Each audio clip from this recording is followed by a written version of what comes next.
difference, and I'll give you an example. When we were coming up, see, I remember walking from Daniel Hill all the way over to Reed Street to go to the old swimming pool. Uh-huh. That they used to have. Yeah. But to go swimming, that's the only place you could go. Now, I lived, 4 blocks, 6 blocks from Sunset? Right. I couldn't go there. Right. You know, so you walked, and that was it. But what I liked, or what I thought was really good to a certain extent about the city was when they built Sunset for whites, they came over and added on to Reed Street for blacks. So we had, even though it wasn't as good as the pool at Sunset, probably about one of the better pools among blacks in cities in eastern North Carolina. Surely one of the biggest, for sure. And so you didn't feel totally left out, you know, that it was all just whites taking everything for whites. They would come over and give us a little something too. And compared to other cities, we were very well off. I mean, they, you know, just different as night and day. And they did the same thing with the high school. Back in '59 when they opened up Fike. Yeah. They built Fike, whole brand new high school. Well, what they did then is came over to Barton, and they added on what we call the new section, which was the auditorium that seated 1,000 people, a gym that was pretty much equivalent to any gym in a high school, and a nice cafeteria, and a nice big lobby area in a building with some science rooms and stuff. And that's just something most black schools in a non-integrated system just didn't have that. So we felt fortunate that even though they were building a whole new school for white folk, for black folk, they did give us something. They did do some things that made us feel good and proud when we were dealing with other black high schools. Right.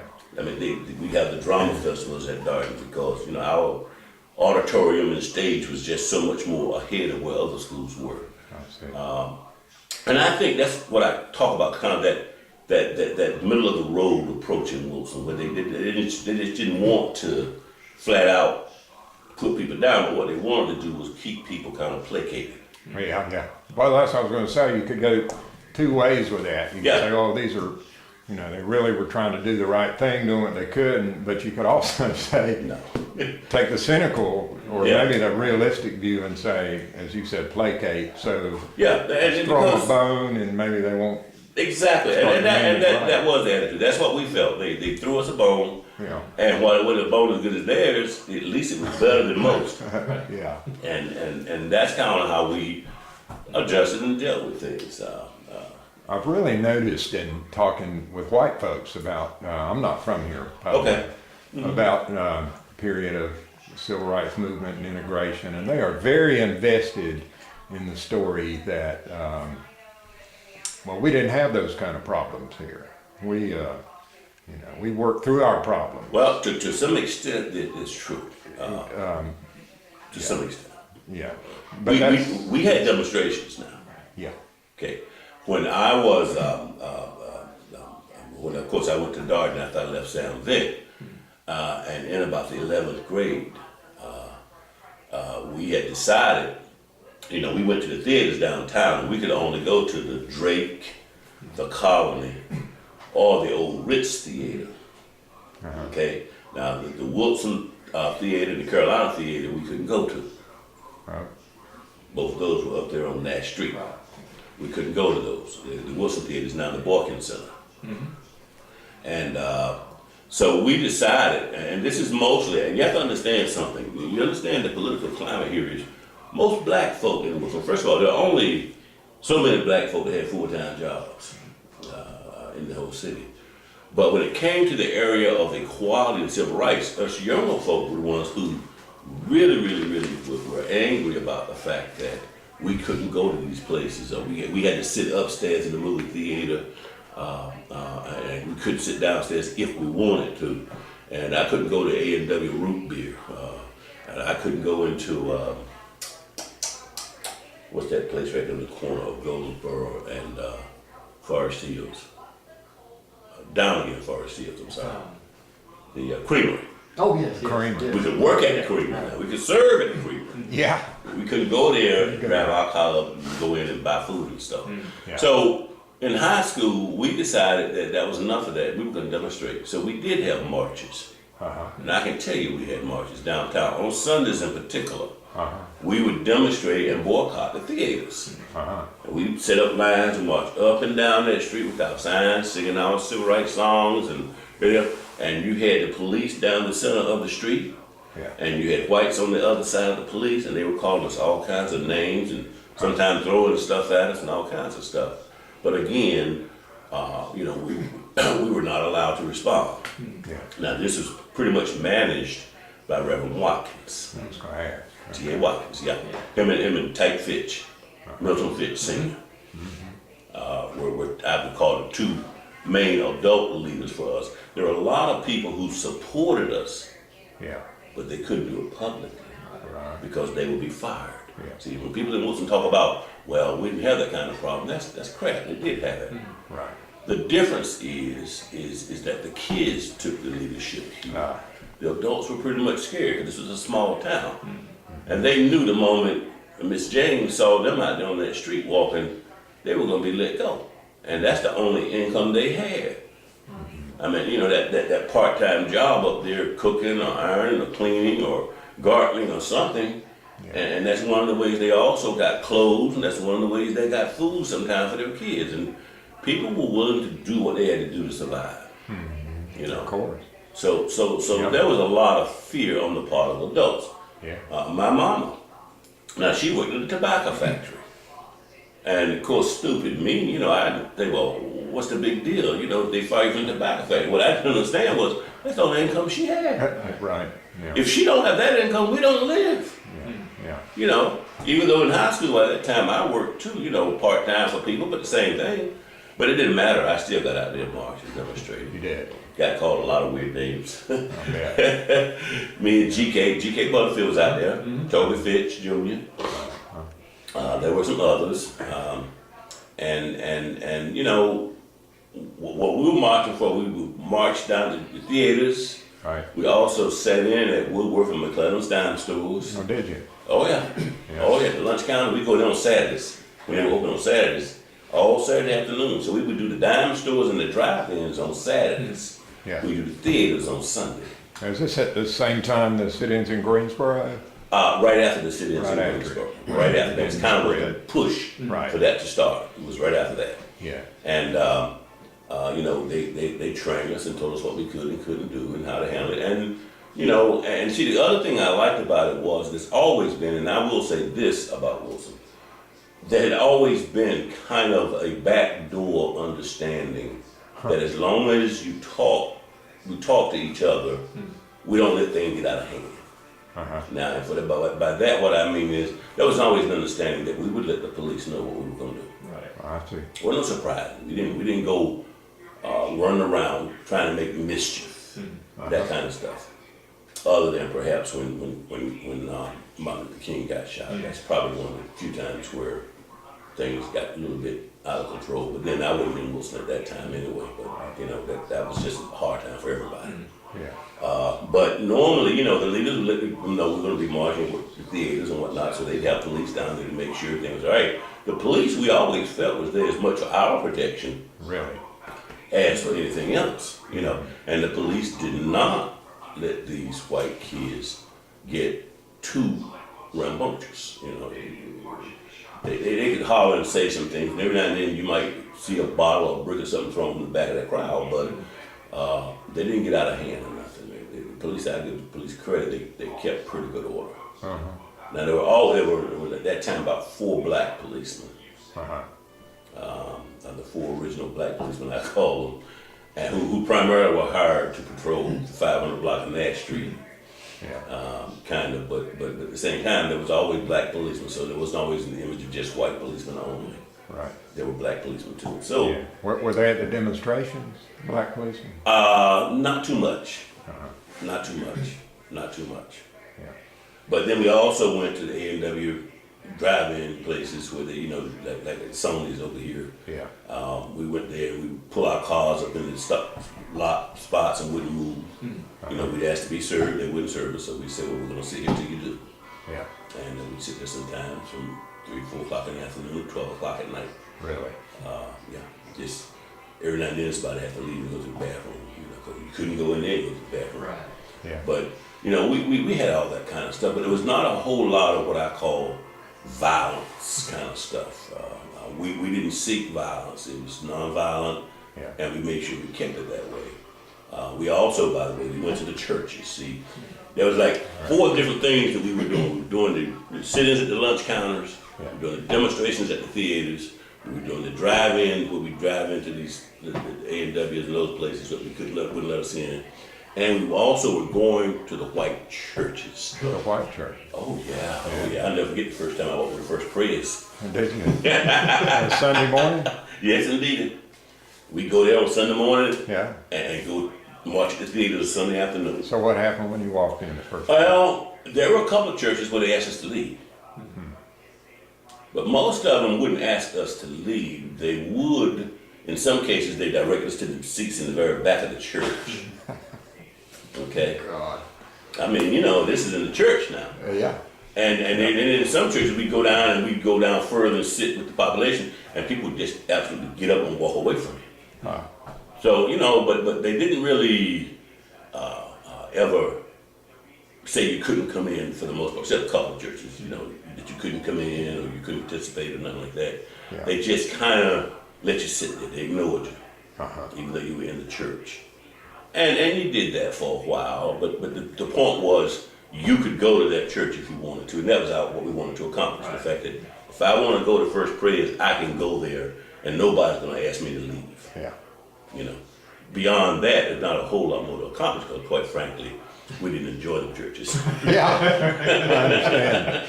You know, I mean, there was nothing to, I mean, their services was very much more structured, reserved, you know what I mean? Where, you know, we like to get out there and hear them clapping and some rhythm with the music. So my wife is a preacher, and she says that, that in our tradition, people are afraid to sneeze because somebody might think they're saying amen. Mm-hmm. Oh, you must be Presbyterian.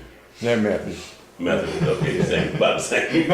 But we attended St. John all last spring. AME, okay. She's preached there a couple of times, so I know exactly the contrast. Yeah, exactly. So it's kind of boring. It was just like the theaters. You know, once the Civil Rights Law was signed, yeah. Then of course all these barriers started falling. It wasn't because of what we did in Wilson as much as it was the fact that the Civil Rights Law was signed into law. So now it was illegal for them to keep us out of some of these places. Uh-huh. So they let the barriers down. It's like at the theaters. Yeah. So we could go in the theater now and sit in where we want to. Right. Guess where we sat? Right. Upstairs. Why is that? It was a better spot. Oh. So if you sat downstairs, people drop stuff on you from upstairs. Uh-huh. So you said, you know, we prefer sitting upstairs. And plus the angle at the movie was better. You know, it was the funniest thing in the world. After we got the right to sit downstairs, we didn't do it. Right. Very, very few people did it. Huh. Very few.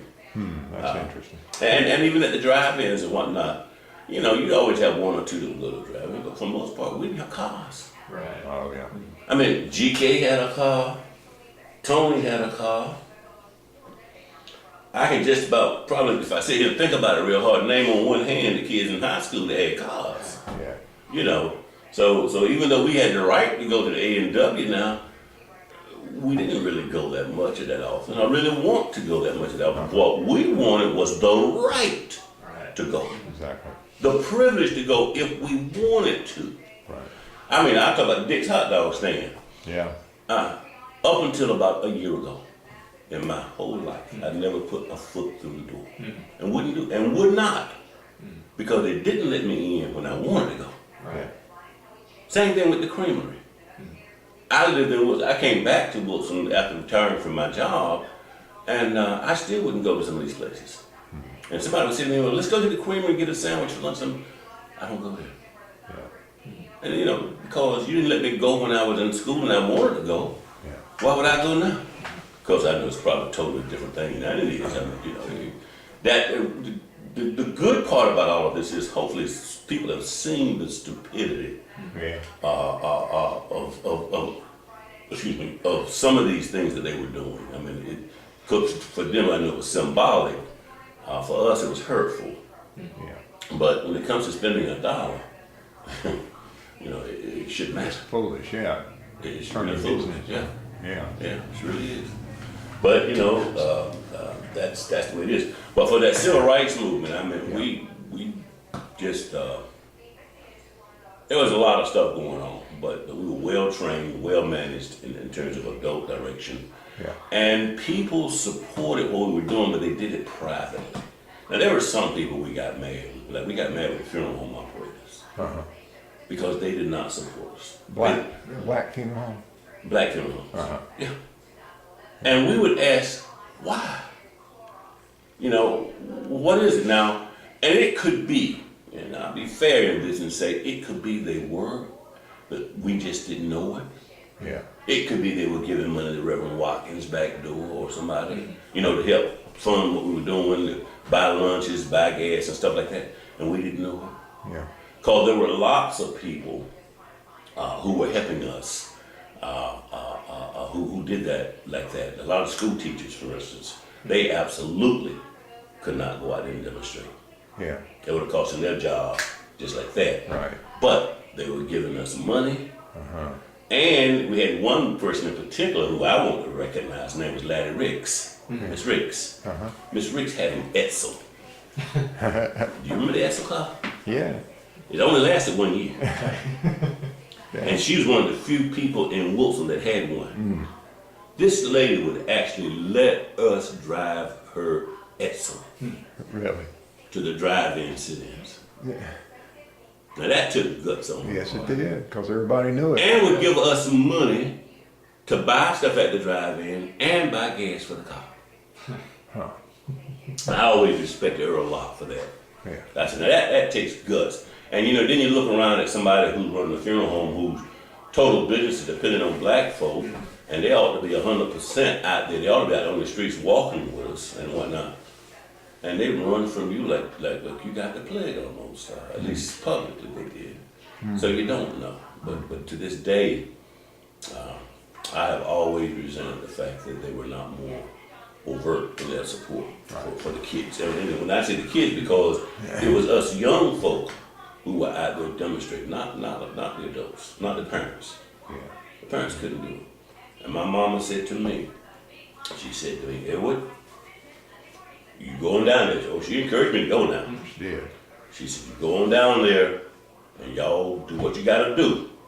And as long as you right, you don't have to worry about it. If they go to send you to jail, I'll come get you. She said, but if you're wrong, I'm gonna let you stay there. And that meant if I was doing something I shouldn't have been doing, I got arrested for it. Right. You know, but I knew she'd get me anyway. But I mean, the point was, her point to me was, don't go out there and be doing something wrong. That's right, and you don't have to worry. I know you mentioned some of these, you know, like the funeral home operators, you know, when you say publicly they supported you or not. Do you know if there was any backdoor support from any white people? I don't. No. See, and again, I was a child at the time, so if there was, it probably wouldn't have come through me. Right. It was going through one of the adults. But I don't remember seeing any. Well, it seemed like there was a time or two where we had someone white out on the line who was marching. Right. But I don't remember who. Just so much going on at the time, I don't remember who. And GK might have a little bit better memory of that. Right. He's got a memory for detail. I don't Boy, he sure does. Man could throw down a history lecture. Yeah. Oh, man, can he? A good one, too. Yeah, but and he does. You know, GK is my classmate. Was he? Yeah. Oh yeah. We're all 65. Okay. Greatest class there ever was. So you didn't go to any integrated schools? No. How they started integrating the schools was in about 1967, I believe it was. Yeah. Pat Fitch. Yeah. There was about, let me see, I know initially it was Pat Fitch. Yeah. And it seemed like it was two more.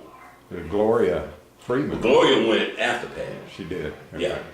Gloria went after Pat, but Pat Fitch was the first one. Okay. And then Pat's sister, Ernestine. Right, that's right. Yeah. But that's how they integrated the school. See, and that's what made it a lot easier in Wilson. It wasn't one of them things where all of a sudden you had 1,000 black kids, boom, going to this white school. Yeah. it was a kind of a gradual thing. Yeah. And they let it work that way. And that was part of what some people were probably referring to when they said, well, we didn't have those kinds of problems in Wilson. It's because, again, Wilson likes to do things a little more gradually. Yeah.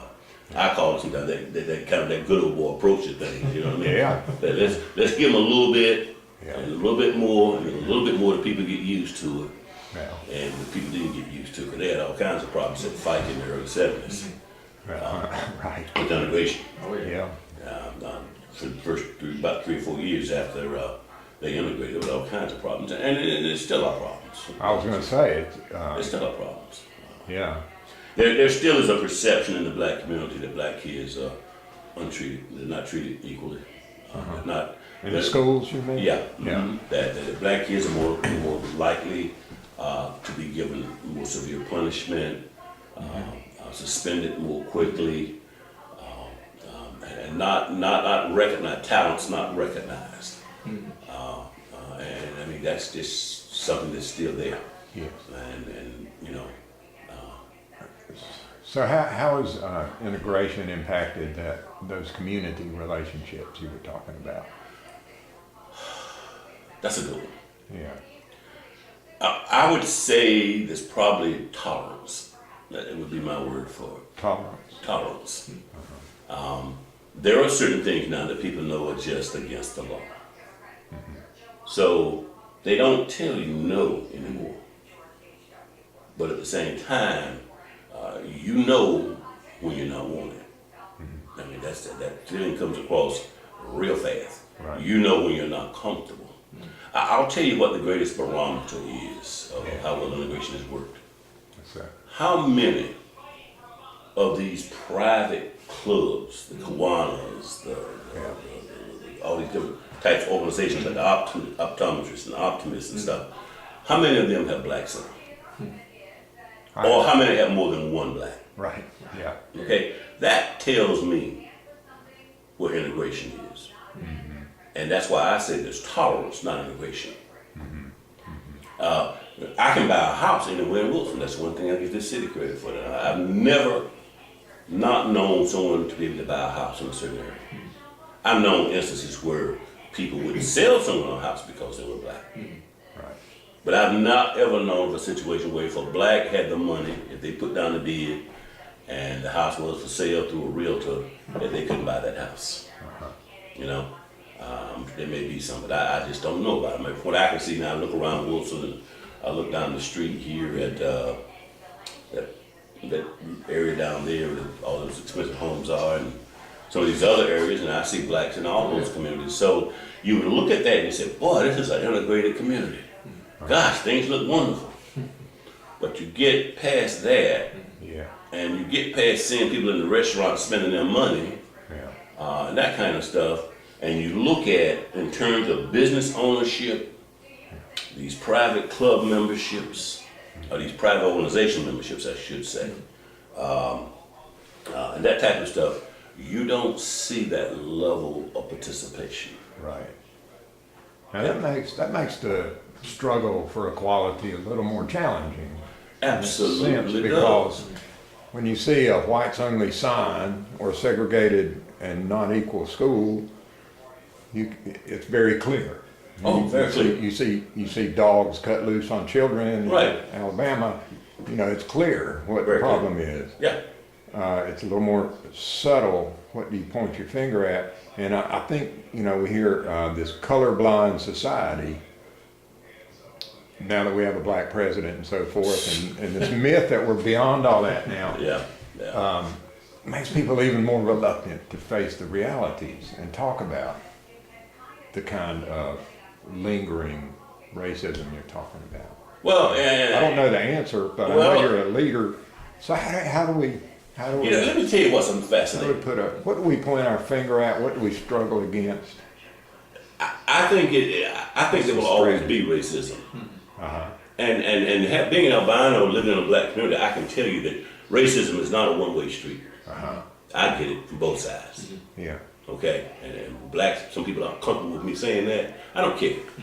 Yeah. The fact is, I do, and I often have told some of my friends, like, you know, I met my friends. I said, you know, you can't be prejudiced against me and then be mad at white folk because they're prejudiced against you. Yeah. Doesn't work that way. Yeah. If you're prejudiced, you're prejudiced. Now, how you exhibit that prejudice is another story. Right. And that's what we're talking about here in Wilson is, Wilson has learned, I'll get back to that genteel way of doing things. That's well put. They don't like the overtness. Like I said, they don't like overtness in the city. Yeah. And that's always been the case. Since the time I was a kid, I could see that. They don't like overtness.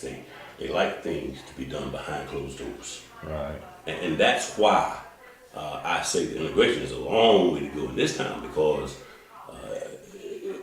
most of these decisions that are made, these associations that are made, Yeah. these promotions that are made are done behind closed doors. Right. And we're not invited. Right.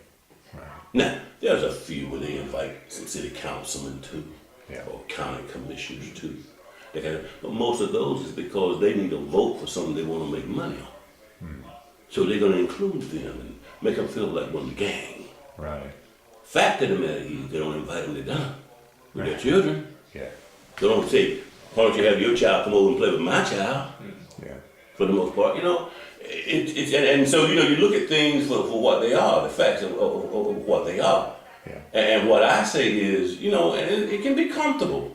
I mean, I don't want to go sit down with someone I don't really know or have nothing in common with, and be invited to their houses, a whole bunch of something around them lot. No, but I'd like to know that if I wanted to join this club that you're a member of, Yeah. that I don't have to go through any more changes than Joe Blow, who lives down the street from you, has to go through to join that club. That's right. But that's not the case. See, and that was my earlier point, is now they can't come out legally and say, well, this is a whites only club. No, So it's more subtle. absolutely. It's behind closed doors, like you said. Absolutely. And on top of that, when they don't want you there and they can't do any one of those, they make you feel uncomfortable. Yeah. They make you feel uncomfortable. Like I know I've been in some situations where one of the ways they make you feel real uncomfortable is to bring up politics. Now, most of us don't bring up politics in mixed company. When we're blacks and whites together, we don't really talk a lot about politics Oh. because our views are just so very different. Yeah. And we know that it can lead to other things. Huh. And when you walk into a room and some guy's in there and he's strutting around talking about he's a Tea Partier and he's a Republican and he's for this and he's for that, Yeah. that's cold. Yeah. And we know that's cold. The word conservative is cold. Right now, you hear it all over the news, the TV. I'm a conservative. Yeah. That's just like back in the day when George Wallace says, I'm white. Yeah. You might as well raise your hand and just say it like that. I'm white. Yeah. So that means I know that I'm in the power position, I'm going to get the most, and I get to be a part of the decision process. Right. You don't. Mm-hmm. And that's what the message that gets sent. That's what really worries me now today more than anything. When I look at these organizations that are coming up now, it's like we're going backwards. We're going back to the days where people didn't respect one another. I mean, I don't expect nobody to love me, but respect me as an individual. Right. That's all I want. And now we're going away from that. We're almost going back to them days where you don't count. You're not as important as I am. And the reason you're not as important as I am is because I'm conservative. Which just sends a message. And that's why there's so much polarity, so much, just it's like a wedge is being driven all over again. Yeah. And blacks, our perception in this whole situation now is that we're going backwards. We're reversing all the things that we did, because a lot of the civil rights movement wasn't just about civil rights. It was about human rights. Mm-hmm. It was about helping people who could not help themselves or who did not know how to help themselves. And we're reversing all of that. I just thought about what's going on in the General Assembly this week. Yeah. Where we made these accommodations for handicapped and disabled people. Yeah. And now they're going to reverse that. They're going to kick them off the Medicaid road or something like that. Yeah. How can you do that? Yeah. and in good conscience as a human being. Yeah. How can you do stuff like that? Yeah. I mean, that to me is and what really bothers me the most is I don't see any of the good white folks standing up saying no in Wilson. I'm just saying in Wilson. We talk about Wilson. Don't hear a word. Right. I hear our senator leading the charge. Yeah. You know, I didn't vote for him. Truthfully, I thought he was a much better person than what I'm seeing now. Right. But truthfully, I did. Yeah. I don't know. I guess I'm not disappointed. I think we were probably disappointed. Yeah. Disappointed. So what are some other codes you said conservative? I mean, would you say that voter ID is a code for voter suppression? ID is that's a smoke screen. Yeah. Okay. Let me tell you. That whole voter ID thing is kind of a smoke screen. Yeah. Because if you took everybody who does not have a valid driver's license or ID card, you're probably talking about 1% of people. Yeah, but the issue and the reason people get all up in arms about it isn't because it's just 1%, but it's because, again, you're putting a requirement on something that we don't see a need for. We have not had any voter registration scandals and people voting shouldn't be voting. I mean, you're going to find one or two here or there. You're going to find somebody that wants to be slick somewhere. But the fact of the matter is you just don't have it. You put an obstacle in place that wasn't necessary. Right. And who are the people that you disenfranchise? The people who can least afford to be, who can least defend themselves. And that's what I see the legislature doing all the time now. Yeah. It's like they want to make a statement and they're doing it on the backs of those who are least able to speak up and defend themselves. And that's why I'm such a great supporter of the Moral Monday movement. Not just because it's NAACP. That's fine. I wouldn't care if it would do to what it did it. What they're doing and what they're talking about are the right things in terms of human rights. You got nothing to do with black and white. It's human rights. Now, most white folk perceive it as that black organization down there demonstrating, raising the devil over nothing. Right. It's not about that, though. No, it's not. And it doesn't look that way either. It doesn't when you look at it on TV. And Reverend Barber purposely didn't want it to look in a different way it looks right now. He wanted it to look because it is about human rights. That's right. And yet you don't hear all these good people speaking up. I would have thought every white minister in Wilson, if they represent what they say they do, if they stand for what they say they stand for, if they follow the teachings of Jesus, then they gotta be saying something about this stuff. And instead, it's just pure silence. But I should Let's move slow. I say white preachers. I'll talk about black preachers too. There's some black preachers who, probably through ignorance as much as anything, don't get involved in these kinds of issues. They don't seem to understand that these issues are exactly what affects their members. Yeah. Right. And you know, so it just galls me to know that every preacher, white or black, every minister, I should say, in this town is not more directly involved in some type of community-based action to stop some of the stuff that's going on with the legislature. And how they're really taking away the rights and privileges of people. Yeah, the least of these. You know, but Wilson as a whole, though, as a community, we've not been too bad. We've had some instances of brutality, but for the most part, we've had a fairly decent sheriff's department. Wayne Gage, I thought, did a good job while he was there. Yeah. It was time for him to go, and he went. Not happily, but he went. and Wayne and I, by the way, I always considered Wayne a friend up to that point. I supported him. And all of his campaigns up until Calvin got involved. And I talked to Wayne about it. And I talked about it. And I said to Wayne, I said, let me explain to you. Has nothing against you. Has nothing to do with you. I said, but every once in a blue moon, we finally find a black person who's willing to serve. Who, number one, has the training and credentials for the job.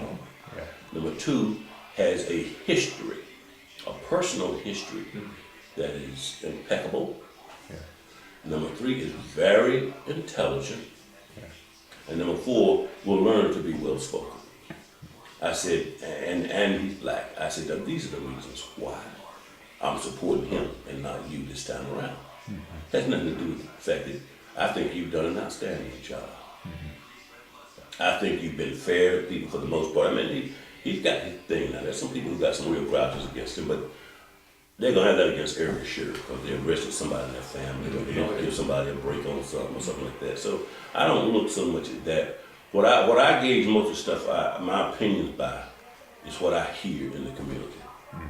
And I used to be on the social services board. And I served for 6 years on the board of social services.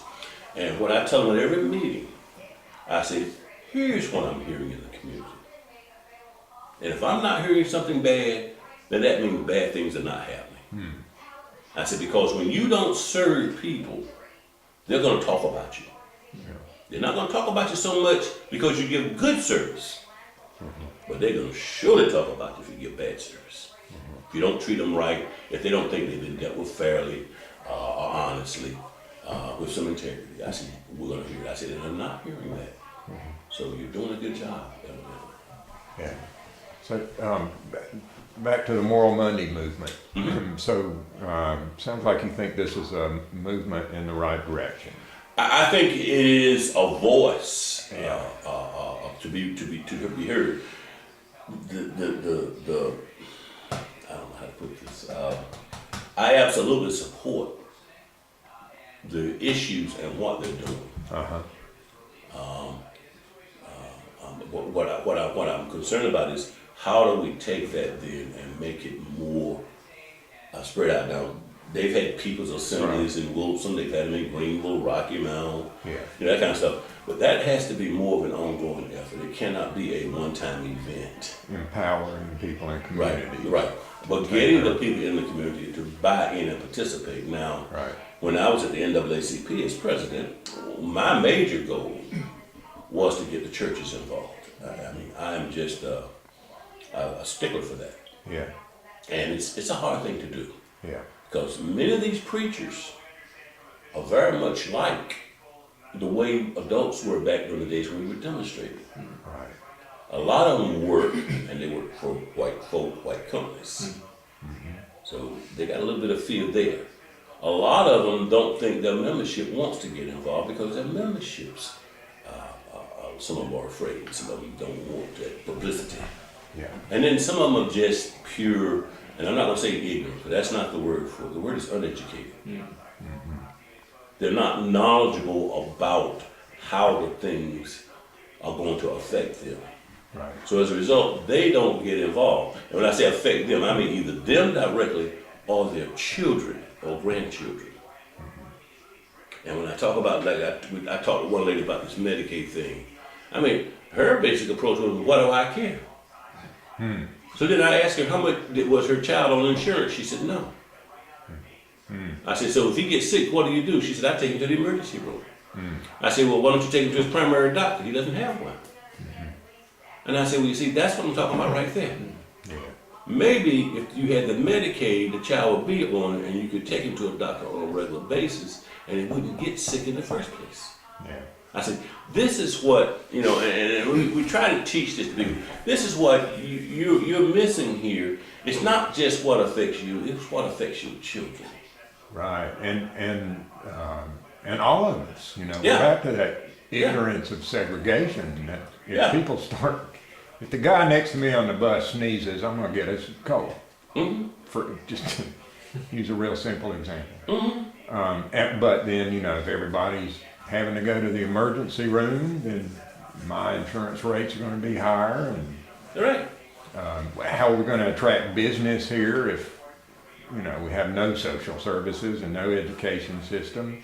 So we all suffer. I mean, it's the same kind of hanging yourself. Right, exactly. Ignorance, Ignorance. self-defeating policies that you were describing in segregation. All right, So- but see, the city of Wilson, I mean, what are they concerned about? Well, they were concerned about the chicken farm, Yeah, okay? yeah, And all of a sudden, they don't have no money, but they came up with $1 million to help pay the legal costs for that. yeah, yeah. Now, I know where that money came from. Yeah. A lot of folk don't, and it don't matter to them. The point is, and I mean, I have to agree with you, Frank, honestly, I didn't want the chicken farm. Yeah. The chicken processing plant out there about close to the line. I did not. I was against it. Yeah.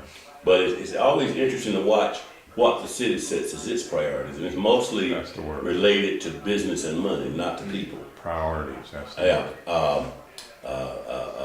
They wrote the legislature about this tax, this I don't know, entertainment tax or whatever they call it, that tax. Where they would, all of a sudden now they're making all this money off of these sweepstakes places. So they're taxing those machines at $1,000 a pop per year. Huh. And I mean, first of all, why would they even count on that money when they knew those businesses were questionable from day one? But yet they're going to base $250,000 of the city's budget on getting money from those machines? Well, it was an easy out. If I tax those machines, I don't have to go back to the voters and talk about maybe raising property taxes. So That's right. it's an easy out for me. We'll just tax those machines. So, you know, to me, and that was their priority. So now the legislature just passed a budget that's going to basically take that away. Yeah. Now they got to figure out where to come up with another $225,000. Well, why are they short $225,000? Because they made a decision about, I guess, 5-6 years ago. Because the city council were tired of the nonprofits coming up there, bugging the hell out of them for money every year. In other words, you had OIC, you had Wesley Shelter, you had the ARC, you had all these different nonprofits who wanted a piece of that nonprofit money that the city was giving away. So the city council said, okay, we're tired of this. There's too much politics involved. We don't want this. We're going to let United Way handle it. So we're going to give United Way the $400,000, and they can parcel out the money to the nonprofits. Wonderful. Guess what? In last year's budget, the city gave out another $250,000 to nonprofit. Only this time, it was done directly by the city again. In addition to the ones at United Way.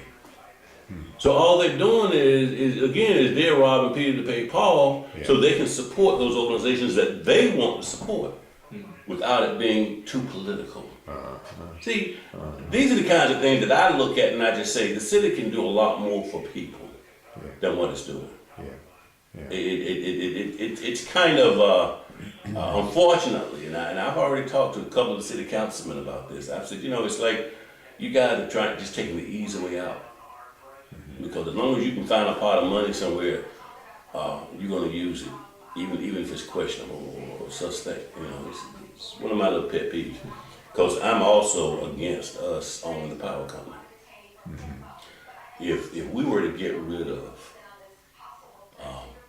the ownership of the power company and to sell Electric Cities and convince Duke to buy that whole process, I bet you we could cut our electric bills by a third. Yeah.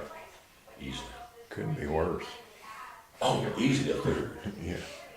See, and it's hard to convince people because the people who are in charge want that cash cow to stay there. And this is the one thing that I give Mark Bibbs credit for. He hit that one on the head. It's a cash cow for the city, for the people who serve on the city council and whatnot, because that means now they don't have to ask the citizens to spend money or to support things. They basically go there and get the money and use it. And some people might say, well, that's great. That way we don't have to pay property taxes. No, you don't. But for those people who are on Social Security or disability or who have very, just whatever, limited incomes, every time because we're paying such a high electrical and gas rates, they got less money to live on. Yeah, that's right. And what are we paying for? We're paying for bureaucracies. Yeah, exactly. You got what they say, I think I read the paper, 68 people work for Wilson Electric. Is that right? 68. Now, of that 68, you probably got about 20 that are linemen, repair people, that kind of stuff. So those are, I call those direct labor. But that other 48 are all overhead. Yeah. Now, Duke Power, Progress Energy runs Raleigh. They don't have a single office in Raleigh. Uh-huh. You pay your bills by phone every month. If you got a problem, you pick up the phone and call a call center. And if they can run a city the size of Raleigh, they can surely run a city the size of Wilson. Yeah. You know? And probably wouldn't cost them probably much of anything to bring Wilson or all of the electric cities into the fold of their systems. Yeah. At very minimal cost. And then just add on, I mean, once they pay for the businesses, the amount that we were paying even for that loan should be probably minimal now. You know? But the people who run the government in the city of Wilson don't want to do that for the citizens of Wilson because it makes their job a little harder because now they don't have that cash cow to play. Cash cow. How many years do they have left to pay off that debt? Oh, they just extended it again. It was originally like 2019 was supposed to be over. They extended it to 2020 something. I think now they're at the 2029. Now, and see, you understand, every time they refinance it, what they say to you is, well, we're going to get a lower rate of financing, therefore we can stretch the payments out over a longer period. What they're really doing is just stretching the payments out over a longer period. You know, same amount of money, if you got to pay it off in 10 years instead of 5, Yeah. you're going to have a much lower rate. So therefore they justify that and say, well, now, see, we just saved you some money. We're going to give you a lower rate. We don't have to raise your rates for 5 more years. But what they don't tell you is that also means we have a job for 5 more years. Yeah. You know? And I just think it's just such a bad ripoff. I mean, the idea may have been good at the time they came up with it, but in the end it turned out not to be so good. They should have had an out clause in there. They didn't. You can't do anything about that. But it's time for the city to step back and take a real hard look at the effect of those rates on the citizens of On Wilson. the citizens, yeah. Yeah. Well, I've talked and talked and talked. Just one more thing. Yeah. And if we could go back to kind of the wake of integration in those tight-knit communities that were kind of not only Daniels Hill, but And Mercer Street, right. Elvis Street. I think we're kind of in the same position of, you know, being forced into a segregated space, you know, and then these real tight, strong communities, villages grew up, support.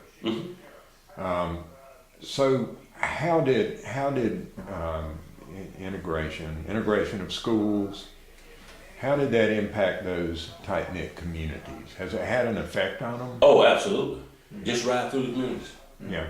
I mean, what's happened? People like me, Yeah. all right? I ought to be living in East Wilson. Uh-huh. Here I am out in West Wilson. Now, why is that? When I moved back to Wilson, my goal was to live in East Wilson. When I moved back from Florida Yeah. in '99, I could not find houses that met my requirements in East Wilson. Uh-huh. I was living in Florida now. I like larger houses, more space and whatnot. Right. And every house that was available over there was built in, that brick homes, a lot of them were built in 65, 60, 70, small rooms, you know, not very convenient houses. And so I went through out there on Valleydale, out there on Enterprise and Imperial Estates and all of that, Lipscomb Road, and looked around. And I just didn't find anything that suited my needs because people weren't building a lot of new houses over there. The only place a new house was built was over in Adventure East, which I thought was a great thing. But I did not want to live that close on people. Right. You know what I mean? I want a little more space around me than that. Right. And So I didn't want to move into Adventure East. But other than that, I looked all over East Wilson. I could not find housing that was available. For instance, we tried to talk, I don't know if you know Crawford Lane. I don't. Well, he used to be a school principal here. Okay. But he had a house out in Imperial Estates. Yeah. And he'd been dead for about 3 or 4 years. And we even contacted his sons to see if maybe they were interested in selling that house. At the time, they were not. We had Carl Hines' family, Ruth Hines. Yeah. Carl Hines right there on Vance Street. Not Vance Street, fighting with Wyndham Streets over there. Bought their house. They were not interested in selling at that time because they said the mother might decide she wants to come back to Wilson one of these days, which we know she never will, but hey, we asked. Yeah. So, to me, how integration impacted these communities in some ways is kind of negatively. Because what happened is those people who could afford to tended to move out of the community. Right. So you took a lot of the intelligence, a lot of the people with motivation, a lot of the people with the drive who understood the issues kind of out of those communities. And the money. And the money, exactly. And on top of that, if you'll notice, you probably don't know, but people who came back from up north, and you had a lot of people, generally when we were coming up through school, when you got 18, you had 3 options. Yeah. One was go to college. But during those days, only a few of us went to college. Okay. 2 was stay here and get a job, some of which there are some people here who did do that. Stayed here and found jobs and lived here all their lives. They done okay. And you had a lot of people, though, the vast majority, who left here, moved up north. Yeah. Now, when you worked in New York, Philly, those cities all your life, when you retire, your retirement generally at a much higher level than retirement down here. So those people then would move back down here. They didn't buy houses in East Wilson. They bought houses in other communities. And this is part of what integration did, because they could now buy a house in this community. This is Jenny's Acre where I live. This community is called Jenny's Acre. I remember as a child hearing about Jenny's Acre. Never thought I'd be living over here. Farthest thing in my mind. I mean, but I'm here because I like the house.